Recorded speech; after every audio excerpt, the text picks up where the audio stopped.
Patrick. Hey, Michael Smith. Super exciting Magic the Gathering tournament. The Players Tour Finals rocked the internet last weekend. Yeah, it's like obviously the talk going into things was the just out of control, overwhelming presence of what is it, like 2/3 of the field or 3/4 of the field of playing Growth Spiral, right? I guess 70% of the field playing Growth Spiral. However, some savvy metagamers led to a top 8 that's merely half Growth Spiral, which does mean that some of the rogue decks, like there's 4 different rogue decks that all overperformed. And even among the Growth Spiral decks, it was a couple variations. So if you look at the top 8, I would say I'm less cynical, I think, about metagame diversity than the average person looking at this stuff. And I would say that there are, at least 6 different archetypes in the top 8. We'll put it around. I agree. 6. No, I'll put it at 6. There's 6. I think the top 8 is very diverse. And that there are, I just think maybe the field just needs to catch up. Yeah, there are really good Growth Spiral decks that didn't make the top 8. But I think that one of the things that is really worth talking about is kind of the internal tuning of the Temur Reclamation archetype, which includes 2 broad different Temur Reclamation decks that made top 8, as well as, I think, you can look at decks like the one that Autumn Burchett played, and Autumn didn't make top 8 of this one, but still performed really well in this tournament. And I think Autumn's deck is meaningfully different than other Temur Reclamation decks, despite still being, very clearly a Temur Reclamation deck. Yeah, I mean, if I know that you've always loved the little tweaks and tunes and the little pivots to the strategy, I think their use of 4 Negate, 4 Mystical Dispute, and a Commence the Endgame main deck, that is a substantial departure from sort of the accepted way you normally do it, right? Yeah. But it's not just that. I think the biggest things to me are Autumn only played 3 Wilderness Reclamation, and they sided some out sometimes, right? When I was just like, oh, that's weird. But, I don't know, though. I mean, at the end of the day, you're talking about, Patrick Fernandez has one less Negate and 1 more Wilderness Reclamation, and then has 2 ops instead of a couple Planeswalkers. And it's like, is that really different? Well, it's like 5-6 cards different. What's super different to me is that Autumn played Initiative Who Shakes the World, which has important meaning, I think, in this tournament, whether or not it's always the best card to play in Temur Reclamation decks. Way back at, I think, was it the World Championships last year? We saw, I think it was Chris Kavarchik played a deck that had 4 Nissa in a much more straightforward Wilderness Reclamation deck. But the more important thing is Autumn played 2 Narset Parter of Veils, which is a card that I've never seen in a Temur Reclamation deck before. Not that you couldn't play it, but when the opposing deck, their entire engine is predicated on some combination of buying back Uro, casting Uro the first time, or even getting into kind of the middle stage of their game plan by resolving an expansion explosion, Narset kind of really matters. Dude, I know you're always going to stand for Narset. I love it. Good. It matters. Good. It messes people's... even imagine you have somebody like Autumn themselves playing a Commence the Endgame, and other folks play the Commence the Endgame. Narset takes the edge off a card like Commence the Endgame, which is very clearly positioned in this deck just to mess with other Growth Spiral players. Yeah. I mean, it's an interesting decision to play with 1 Nissa instead of 1 Wilderness Reclamation. So, I think that in particular is important because of the emergence of the 4-color Reclamation deck. So, obviously, Teferi, theoretically at least, messes up Reclamation itself. Like, the card Wilderness Reclamation doesn't have a good matchup with the card Teferi, right? But if you have a Nissa instead of one of your Wilderness Reclamations, you could just kind of get in there and hit the Teferi sometimes and take it out and turn your deck back on. Yeah, I mean, sometimes you'll take the Teferi down. Sometimes you won't. Yeah, sometimes your engine card costs 5 instead of 4 and does less. But no, I think the oneness is fine as an additional tuning direction. I guess what I'm trying to say is that the difference of these final number tweaks and tunes, there's so many like slightly more impactful. I don't know. To me, like, yeah, this is like lame or whatever, but I think Autumn is like one of the best deck tuners in the world right now. So it's not surprising to me to think that that might be just like a nice positioning. I do think that the two decks, in the top 8 right now that are straight teamer, do have a couple things warranting discussion. First and foremost, well, almost everybody normally plays Spectral Sailor. What did you think of Alan Wu's Maze Mind Tome package instead? So Maze Mind Tome is kind of the special signature. Alan actually mentioned that in particular as one of the important things of his deck. So this card is a really good grind, right? It's Treasure Map 2020. It's a little faster than Treasure Map, right? Definitely. I mean, like the fact that this is a JM Day tome at half up front, half next, that's like super duper good. And yeah, your JM Day tome falls apart after you draw 4 cards, but like you also gain 4 life. So it's not like you got nothing out of the deal either. And saving, I mean, like you wouldn't play a JM Day tome that's 3+3. But a JM Day tome that's 2+2 is pretty darn good. Yeah. And it's not even just that, because you have the option, if you're low on mana, to just scry. I think this card looks excellent. And I think it looks excellent here, out of the sideboard, for the exact reasons that people normally Spectral Sailor. I actually think Maze Mind Tome has really broad applications where people don't Spectral Sailor. Oh, yeah. I just this deck. I think you should be I would like to see more Maze Mind Tome's main deck, personally. I think you probably have something going there. Okay, but imagine this, right? So let's say you're playing against a red aggro deck, right? Which is not a deck that did particularly well in this tournament, but especially given the kind of the texture of these teamer decks, which include adding a freaking color, adding a ton of come into play tapped lands, adding more lands that damage themselves. It was never a great matchup for teamer to start with, right? But you're somehow up against a red aggro deck, and you keep a hand, and you're like, it doesn't have a growth spiral in it. It's not terminal, but it doesn't have a growth spiral in it. Maze Mind Tome in that spot can do anything from making sure your Uro hits on turn 3 to setting up Elder Gargaroth after sideboarding without utilizing any of the mana. And the thing is, even if you're just scrying and you never draw a single extra card, I mean, probably nice to draw an extra card if you've got the mana for it, but it's probably even nicer to just tap all your mana, because that means you're slamming some sweet thing every single turn from turn, Well, sometimes you just keep your negate up. Sometimes you just keep negate up, right? Or Aether Gust, and then you don't end up needing to use it, so then you just draw a card. Which is also awesome, right? But in those spots, I think Maze Mind Tome is a super overperformer against red aggro. And especially like if you've got a deck like Alan's, which has, 1 Flame Sweep and 1 Storm's Wrath, right? Some of these builds have like 4 Storm's Wrath or something, and you need to stop somebody who's going wide. It's going to really help you get to your narrow number of go wide solutions.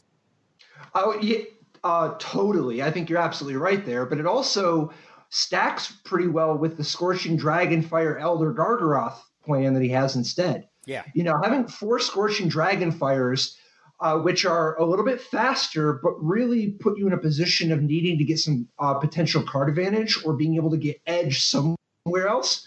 And then the ability for Gargaroth to actually just win it for you or give you the life you need, and Maze Mind Tome to give you enough card advantage to win it for you or give you the life you need. I just think that's a smart alternative direction, particularly if you're expecting a lot of red. Yeah.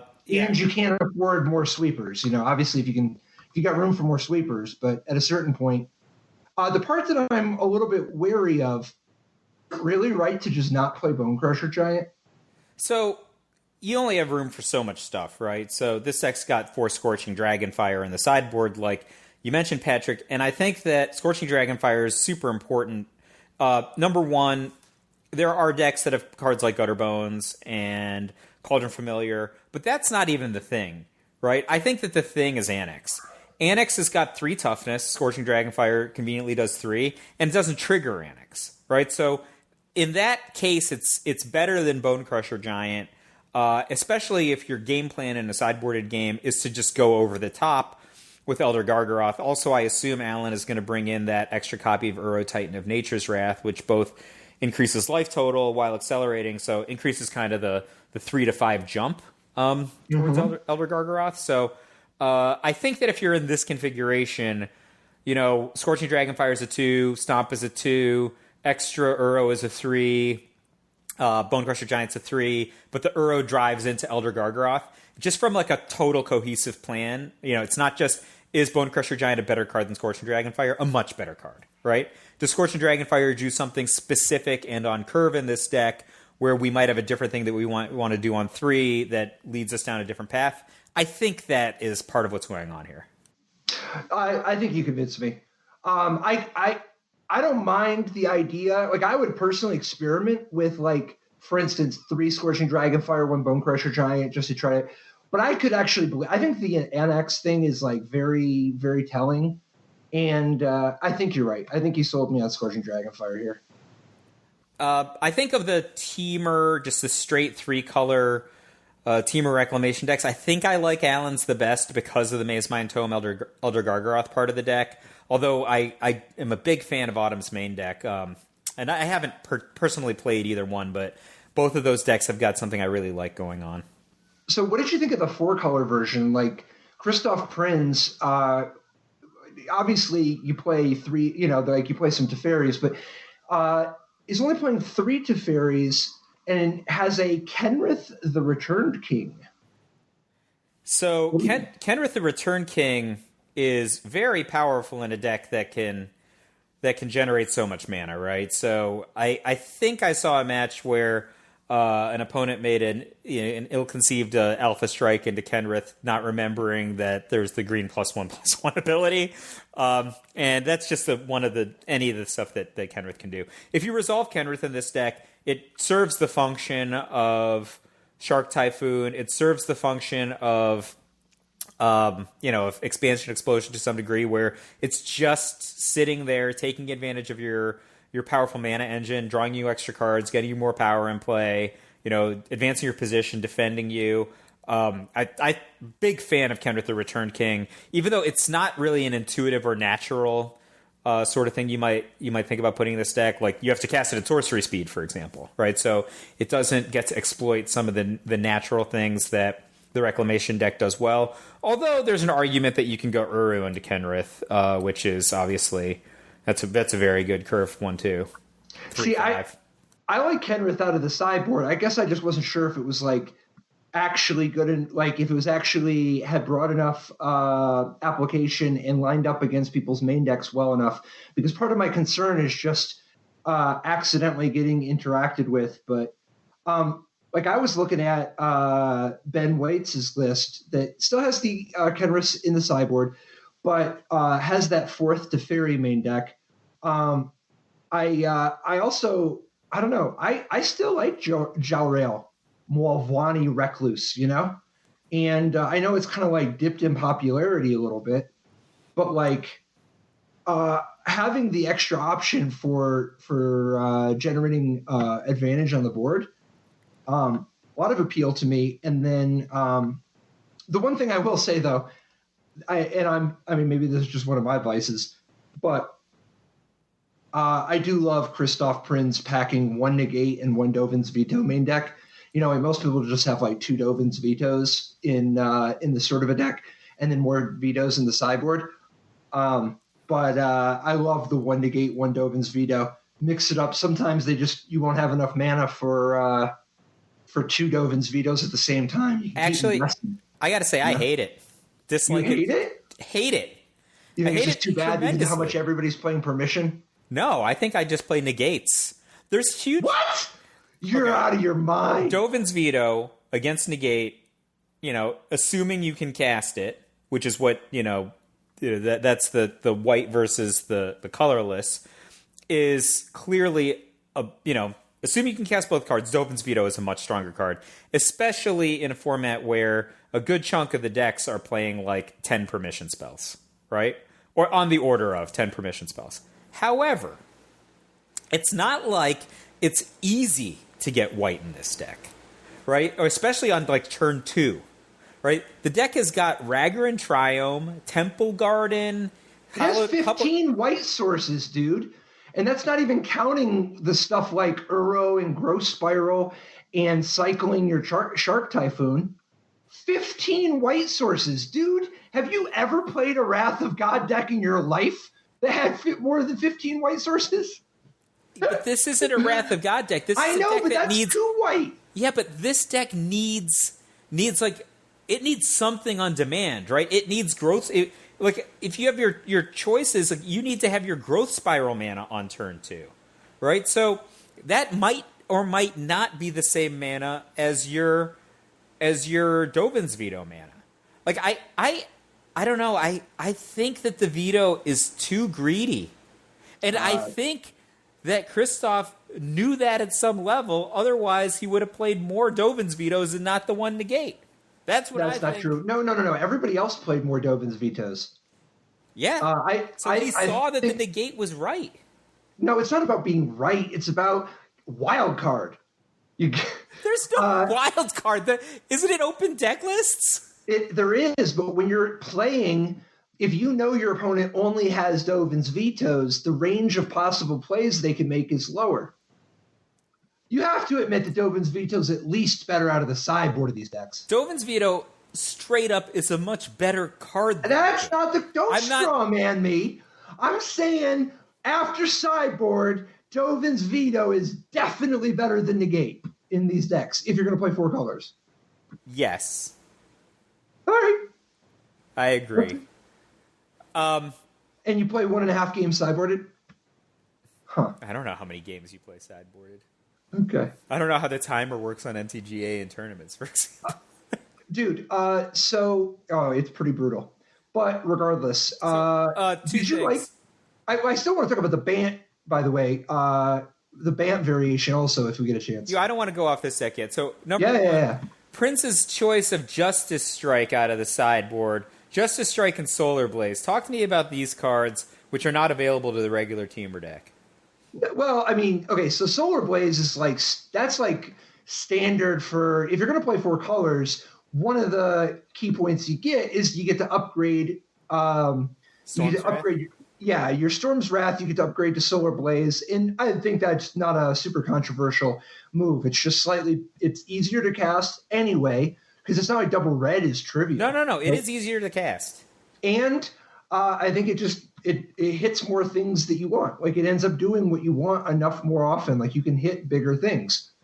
So I'll give a counter to that. So it does hit bigger things. I don't know how many of those bigger things matter that much. Like, what's bigger than a 4/4? Like, a Questing Beast is about the biggest thing that most people are going to have in a sideboarded game against Reclamation, or like a Night Pack Ambusher. People aren't like, it's not that common for people to have like 6/6s against Reclamation that you want to beat with a Wrath, right? So they have 6/6s, they have Uros, but you beat those with Aether Gusts, you beat those with Mystical Disputes. You don't necessarily have to beat that with your Sweeper, right? So people you want to sweep, they often have like, a 4/3 or something, which a Storm's Wrath can get.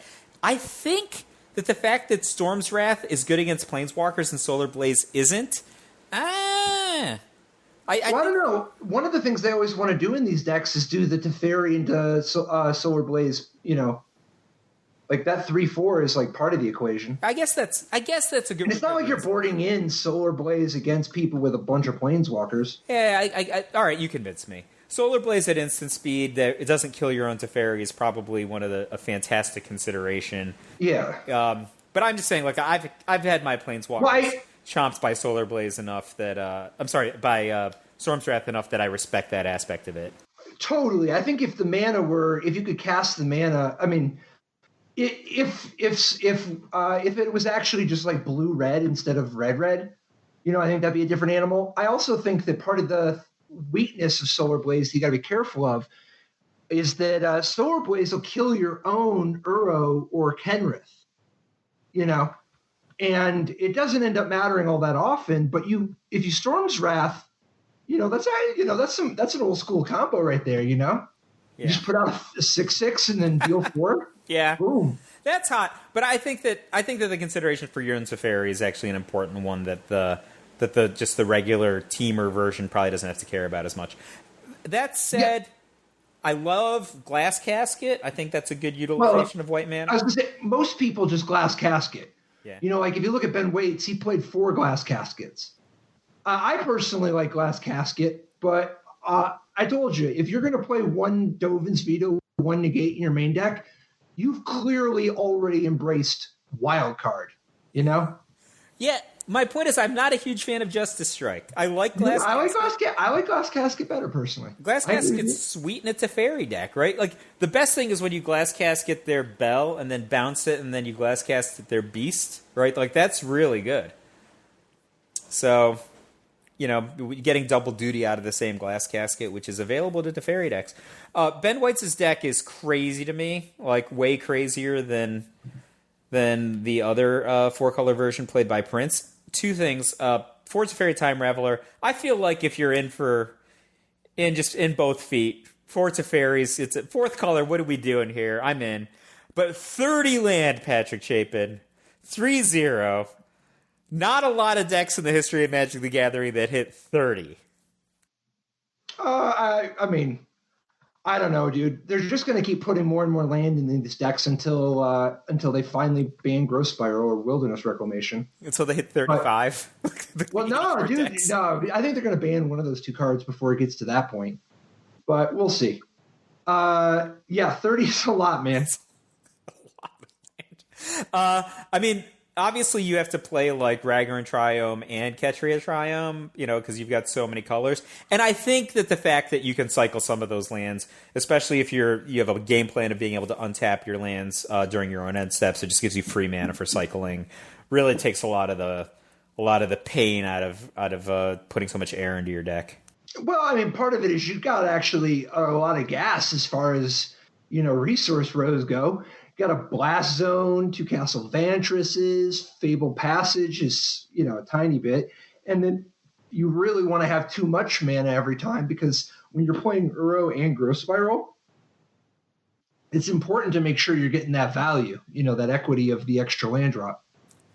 Yeah, so one thing that was really weird to me about these 4-color versions is if you look at the sideboards of these decks, they obviously have like a greater variety of cards because of, the ability of another color. Kenrith is a big game here. I like Jolrael, like you said. But the one singleton that was played in a lot of these teamer versions that is not played in either of the 4-color reclamations is Narset's Reversal. And I think very quietly Narset's Reversal got mass adoption in this tournament. Yeah, I like one Narset's Reversal anyway. As long as you can cast it, I think Narset's Reversal is it's such a great added dimension instead of just at a certain point, once you're already playing all the negates and all the mystical disputes, you got to ask yourself, do you want more or not? And I think that if you're playing straight teamer, more equals Narset's Reversal. I think that if you're playing 4-color, more is Dovin's Veto plus Negate, So Narset's Reversal, now the way this works is the target that Narset's Reversal is aiming at, like the middle of this card's bullseye, is Expansion Explosion, right? You get them with Narset's Reversal. Yeah, you super get them. You time walk them for their turn, but you also just get such a massive advantage from whatever from it. You are annihilating them if you hit their Expansion Explosion and win the fight. Because the play pattern is really just like get my mana engine in play, which usually involves ideally like a third or so turn Wilderness Reclamation or multiple Wilderness Reclamations. Cast the first Expansion Explosion on your opponent's threat that's going to kill you or your opponent's face. Kind of get up in cards and then utilize those cards to bridge into the end game, right? When you Narset's Reversal someone, you just upend their entire plan, steal all their cards, and then arm yourself to crush them. There is another really, really nice sequence with Narset's Reversal.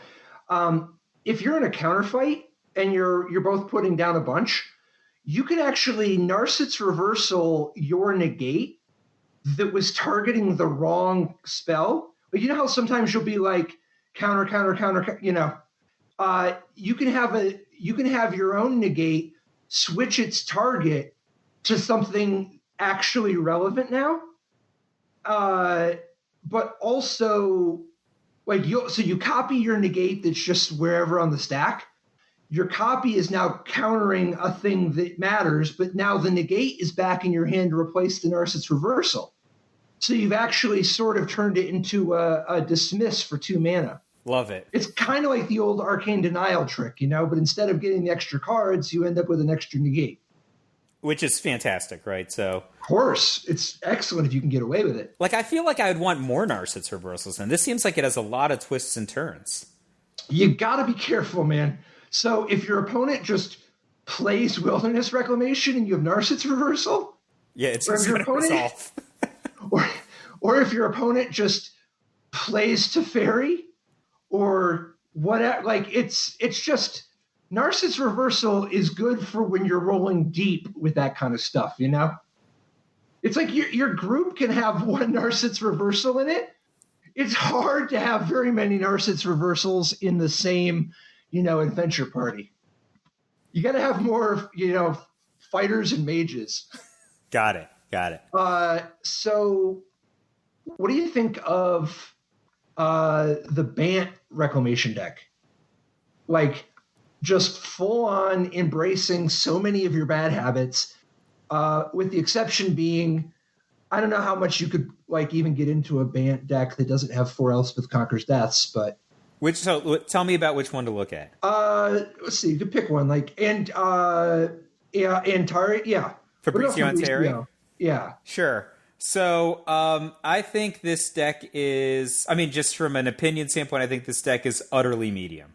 Like you said, it's got a lot of interesting features. It doesn't do anything the best of any of the decks in the format.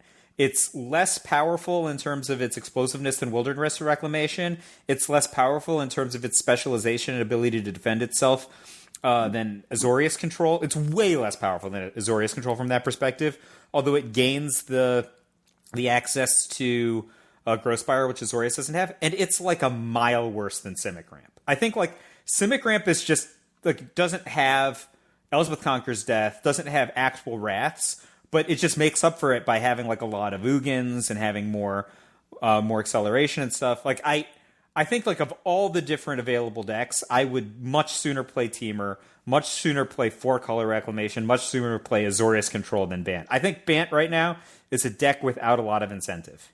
So I agree. I like Azorius just straight up better than Bant. And Raph Levy's Azorius Control deck from the top 8 very much warrants discussion.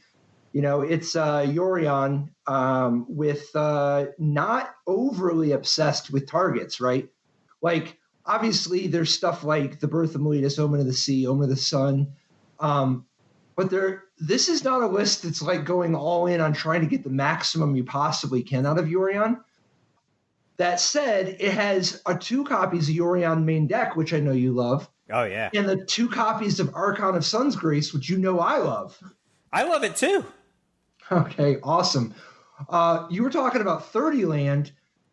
Raph has 35, baby. Yeah, but he's an 80-card deck. So let's look at the constituency of this deck. The thing that's amazing to me is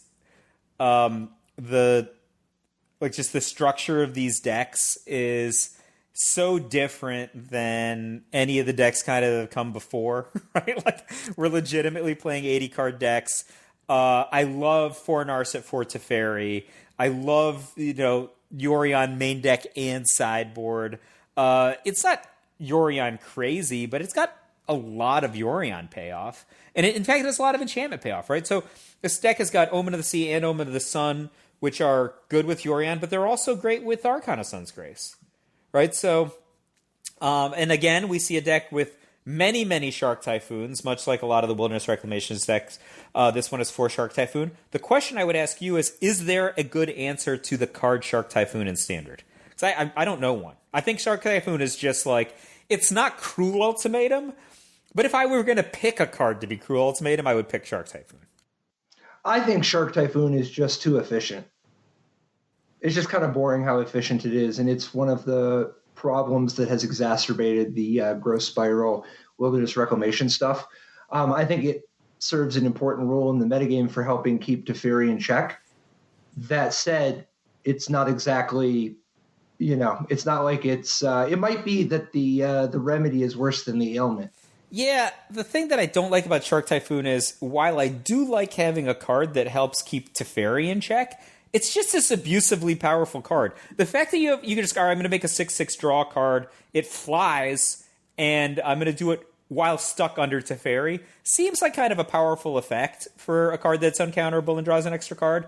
And in addition, the poor folks who aren't playing Teferi, it's like, all right, I'm just going to run like my small to medium-sized creatures into the red zone because that's what I drew, right? Like if you're just playing one of the monocolor aggro decks or whatever, and then you're just like, oh, well, I'm going to make a 3/3 during combat, which isn't actually as big as your Questing Beast, but is going to eat your, Scavenging Ooze now.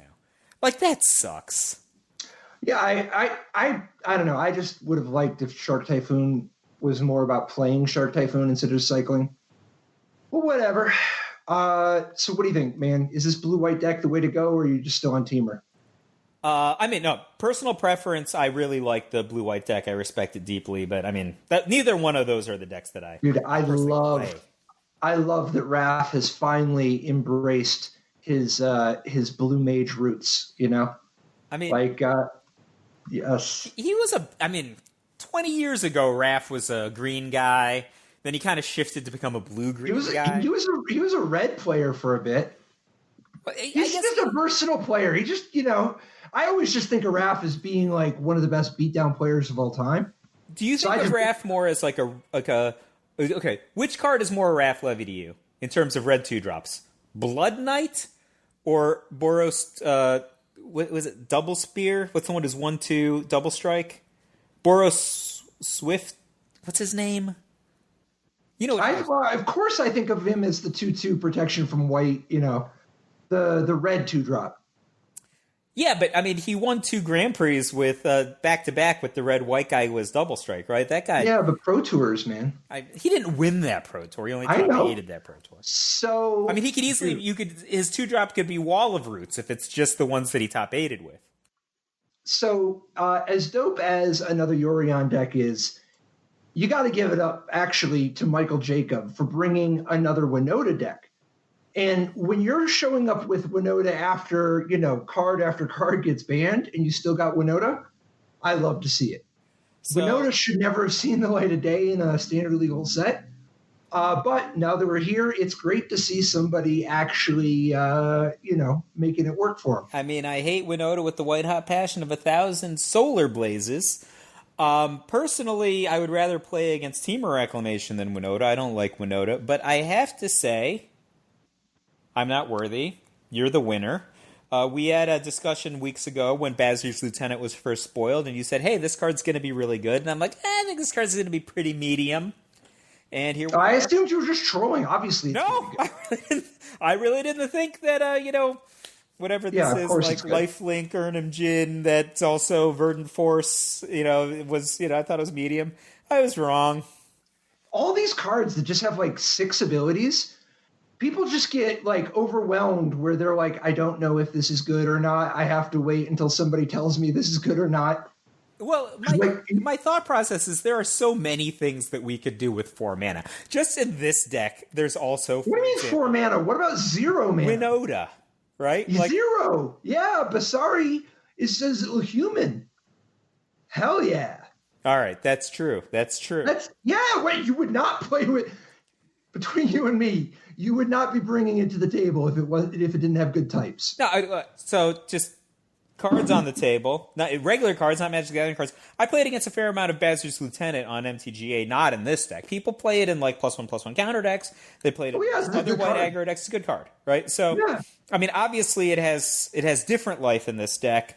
But it is anyway. This deck is sweet. It has a bunch of cards that don't get played anywhere else, like General's Enforcer, Lazotep Reaver. I was just like kind of a chef's kiss on that one. Dude, I always put that card into decks, though. It's just so dope with Winota here. The having 2 more triggers, I think that's awesome. I love to see it. I always go back when we were talking about the amass mechanic to begin with, and you're like, I think that the Urgrader is better than the Bitter Blossom. And it's not an Urgrader though. It's a Raise the Alarm is what it is. A Dragon Fodder is what it is. Well, it is more of a Dragon Fodder. You're right, but it has that second toughness on one of the bodies, and the other one can get big sometimes. Things can happen. Yeah, things do happen. Things can happen. So this deck's sweet. It has just crazy cards, right? Like Woe Strider is obviously a card that sees play in many other archetypes, and by many I mean at least 2 other archetypes.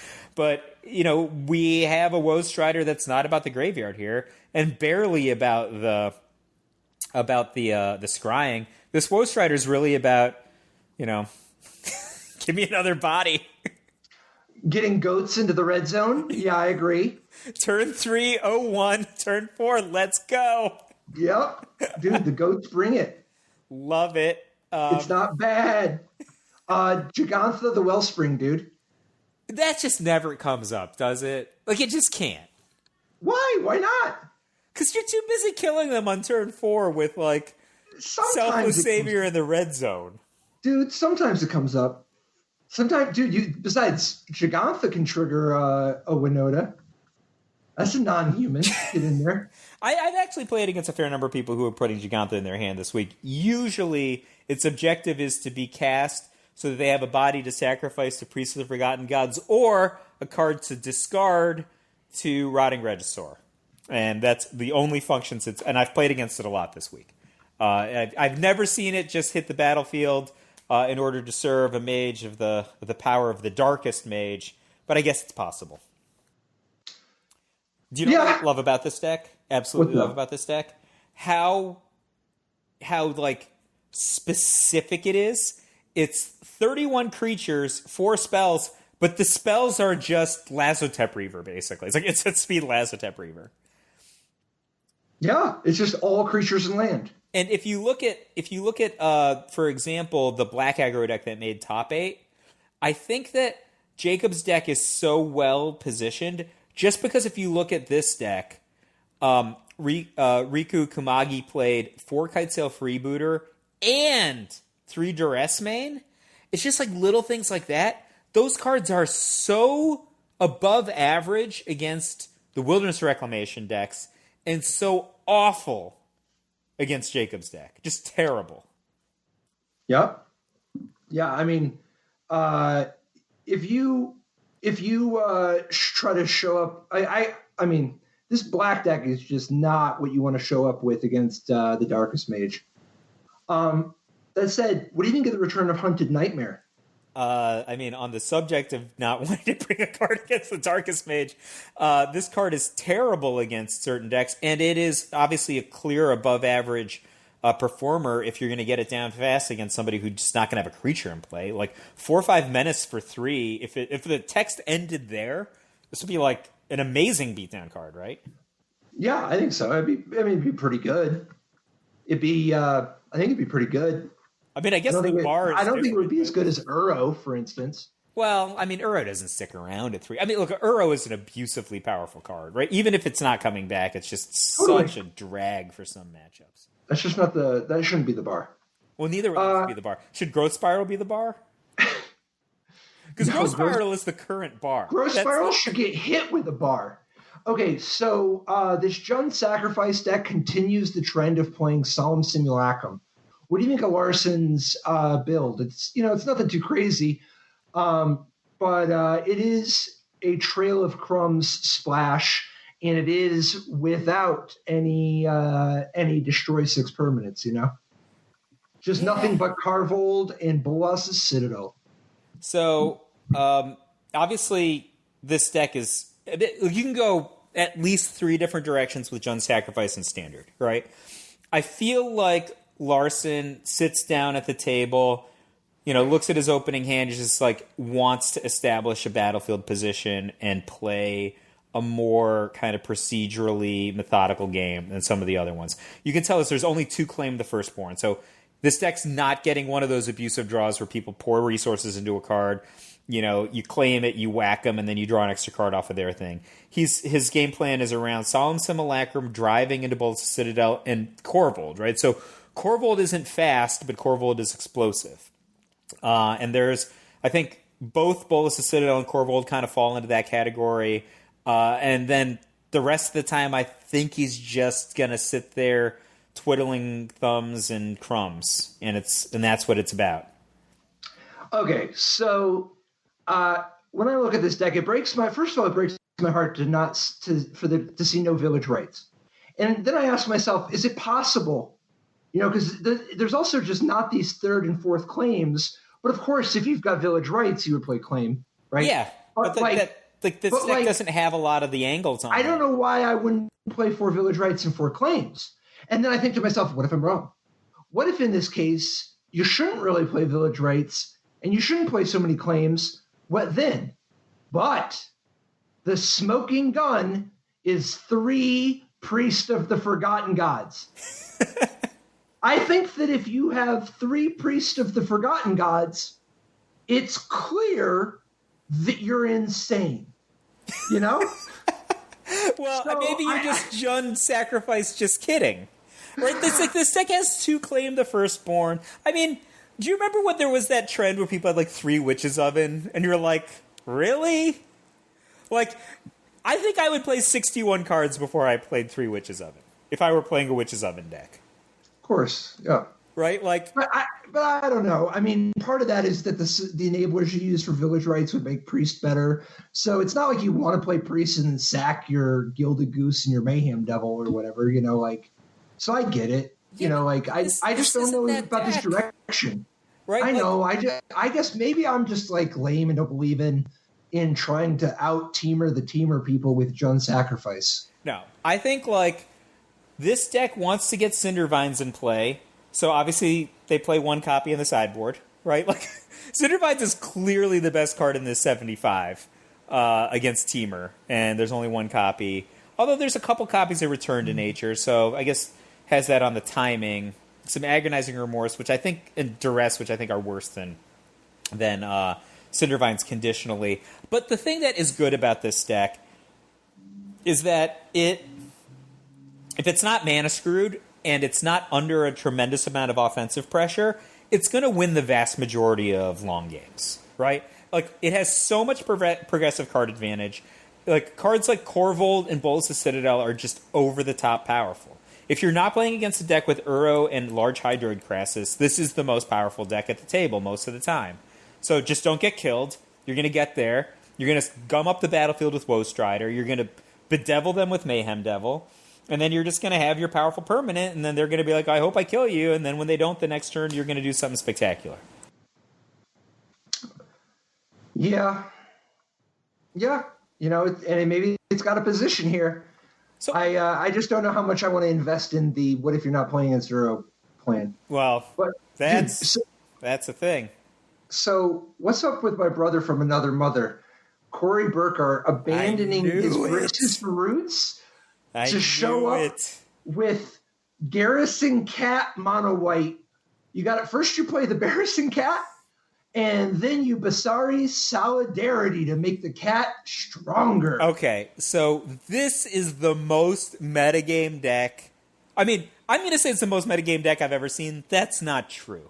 Mike Long's mono green beatdown deck with 4-main deck Whirling Dervish back in 1995 that he used to win a qualifier in the first Necro Summer was the most metagame deck I'd ever seen. This is close. The card Turbostasis. Turbostasis is... It was not a real deck. It just had one matchup that was 96-4. Theoretically win other matchups. Okay? This deck exists for one purpose and one purpose only. This deck is actually a worse version on the fundamentals than at least 2 other decks you could play in Standard. Its main claim to fame is that it doesn't get hit by Aether Gust or Mystical Dispute. It's the only deck other than Mono Black aggro that doesn't get hit by either of those either of those cards. Like, clearly, when you're playing Basri Solidarity and Unbreakable Formation, and this is going to be the hill I'm going to die on. I'm going to die on a hill in the middle of the plains. You should be playing with Pelt Collector and Conclave Mentor. Is that the name of it? G1. I'm sorry, GW. It's the new +1/+1 counter guy. You want to splash? No, you should be playing those cards, but those cards get hit by Aether Gust. So instead of playing those cards, you play with Garrison Cat. Dude. That's the only reason to play this deck. It does not get hit by Aether Gust End. This deck is terrible against Azorius control. Do you ever just want to play a deck with like 16 1/1s for one? Some spells that make 1/1s for, and then like, I don't know, 15 cards that power up all your 1/1s? Oh, Castle Ardenvale, in case you need your land to give you 1/1s. So here's the thing. A lot of high-level pros were posting their results with this deck. Like, all right, I'm sleeving up Plains at the player store, I guess. Because they were going like 10-0, 15 straight in testing against their team or playtest partners, right? That was the thing. Like, I played against this deck laddering in MTGA last week with like mono green a bunch. It never wins. Like, the cards are so not powerful. You're like 1/1/1/1, and they're like anything. You're like, yeah, I can never get through a 3/3. God forbid that somebody. That matchup's got to be 85-15, right? It's horrible for them. Like, where you're just like, I have a scavenging ooze. What's your game plan? I don't know. Like, that's just gonna get. My game plan is to attack you. Okay, my game plan is to block.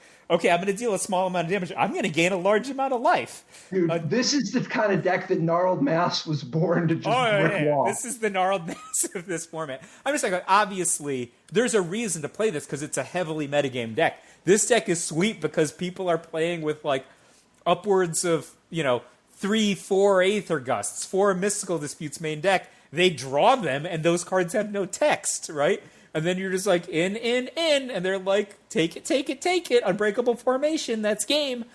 So it's awesome in some of those matchups. If your opponent is playing mono green mid-range, Azorius control, you are not going to be real happy about some of those matchups. But that's not why you play it. You play it because Corey made the correct read that the room was going to be like 70, upwards of 50% Reclamation decks, with a lot of those other decks being blue control or mid-range decks that had a lot of Aether Gusts and Mystical Disputes, and it's just huge edge when people draw those cards.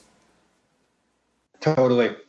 I don't know. I mean, obviously, hindsight's 20/20 because every so often, sometimes you're just Paul Rietzel and you win the Pro Tour with your quote-unquote stupid mono-white deck because it's such a perfect metagame call, Yeah, I mean, but I think you got to agree, right? This isn't even like the good white weenie deck you can play, right? It's the white weenie deck that doesn't get hit by the cards that people are playing.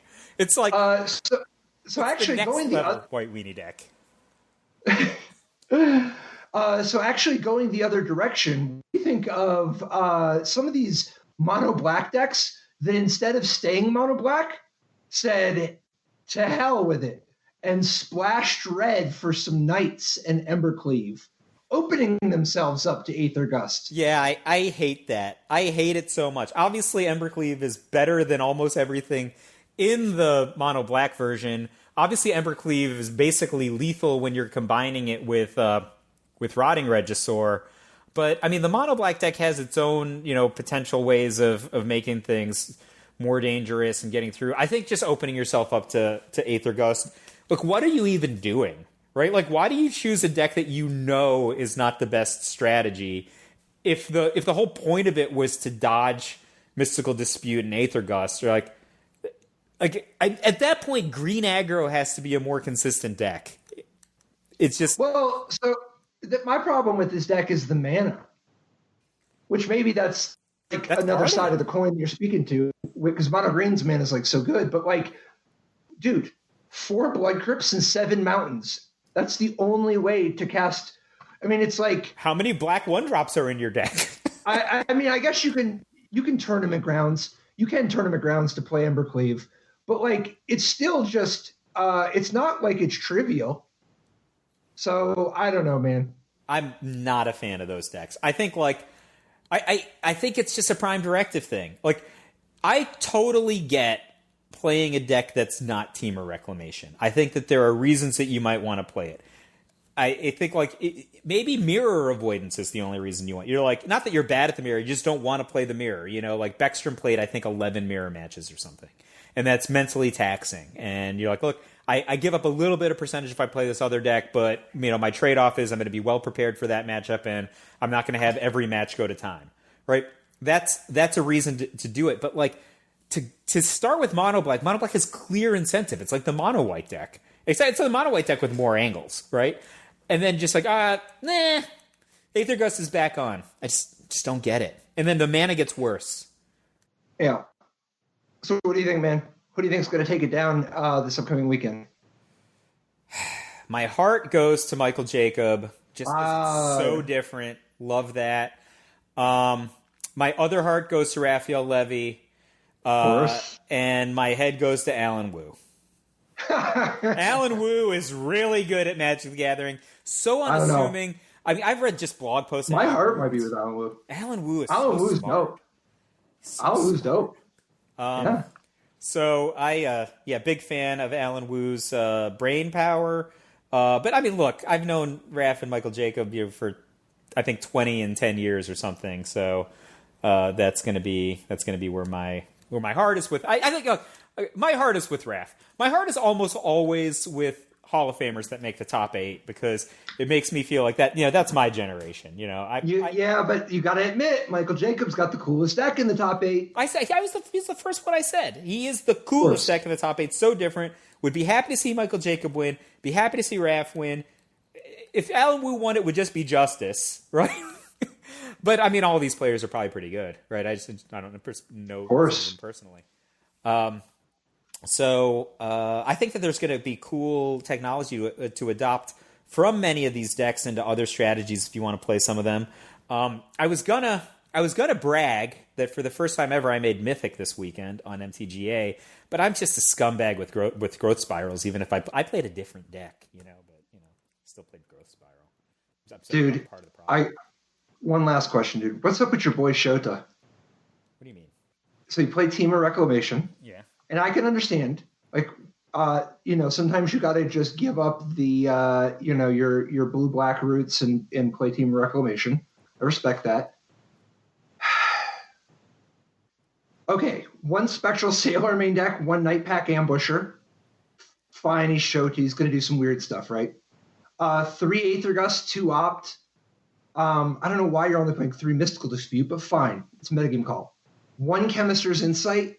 I wouldn't, but at least it's right. But how can you just play 2 Shark Typhoons in your 29 land Temur deck? Yeah, like if you look at some of these other decks, I think Autumn played 4 Shark Typhoon and a Commence the Endgame main deck.